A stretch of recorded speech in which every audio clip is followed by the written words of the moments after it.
اس میں یہ بات لکھی ہوئی ہے. اب اللہ کے رسول کیا فرماتے ہیں، غور سے سننے کی ضرورت ہے.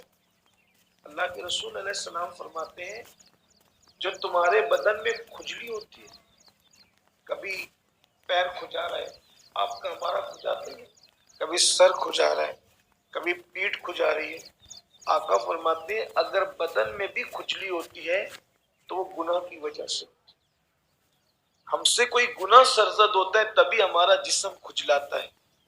یعنی اب آپ غور کر لیں کہ اللہ نے مومن کو وہ شان عطا کی ہے کہ اگر ہم گناہ کرنا چھوڑ دیں تو کبھی ہمارے بدن میں کھجلی بھی نہیں ہوتی. کتنی عبرت کی بات ہے یہ. یعنی اللہ کے بندے اس زمین کے اوپر ایسے ہیں کہ کبھی ان کا بدن نہیں کھجلاتا، وجہ وہ گناہ نہیں کرتے. بے شمار بندے ایسے. اور ہمیں جو کھجلی آتی ہے تو اللہ کے رسول علیہ السلام فرماتے ہیں جو تم پر کھجلی آتی ہے اگر تمہارا بدن کھجلی کرے تو یہ بھی تمہارے گناہوں کی وجہ سے. پھر فرمایا کہ کبھی چلتے چلتے تم لڑکھڑا جاتے ہو. ایسا ہوتا ہے اپنے ساتھ کہ ہم چلتے چلتے لڑکھڑا جاتے.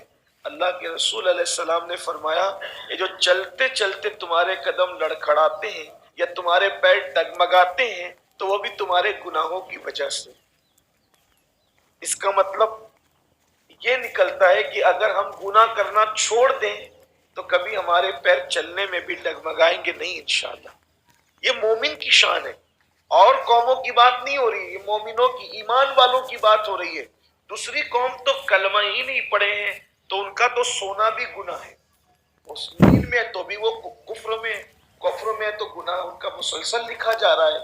لیکن ہم پر معاملہ ہو رہا ہے کہ اگر تمہارے قدم لڑکھڑا رہے، ڈگمگا رہے تو اللہ کے رسول علیہ السلام فرماتے ہیں یہ بھی تمہارے گناہوں کی وجہ سے.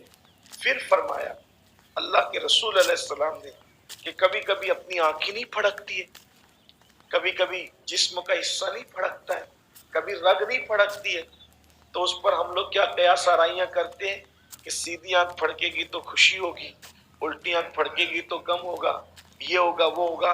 یہ سب غلط سلط باتیں ہیں، اس کا اسلام سے کوئی تعلق نہیں ہے. اللہ کے رسول صلی اللہ علیہ وآلہ وسلم فرماتے ہیں یہ جو رگوں کا پھڑکنا ہے، جسم کا پھڑکنا ہے، آنکھوں کا پھڑکنا ہے، یہ بھی تمہارے گناہوں کی وجہ سے. یعنی اگر انسان گناہ کرنا چھوڑ دے تو کبھی اس کی آنکھیں بھی نہیں پھڑکے گی. آنکھ پھڑک رہی ہے، رگ پھڑک رہی ہے، جسم کا گوشت لرز رہا ہے. ایسا ہوتا ہے نا کبھی کبھی جسم میں لرزہ سا طاری ہوتا ہے، تو گویا کہ یہ ایک زلزلہ ہے ہمارے جسم کا. ایک زلزلہ ہے، جیسے زمین میں زلزلے آتے ہیں ویسے گویا ہمارے جسم میں زلزلہ آ رہا ہے. اور یہ جو زلزلہ آ رہا ہے وہ بھی ہمارے گناہوں کے سبب سے آ رہا ہے. جسم کا یہ زلزلہ ہے. آقا فرماتے جو رگیں پھڑکتی تمہاری وہ بھی تمہارے گناہوں کی وجہ سے.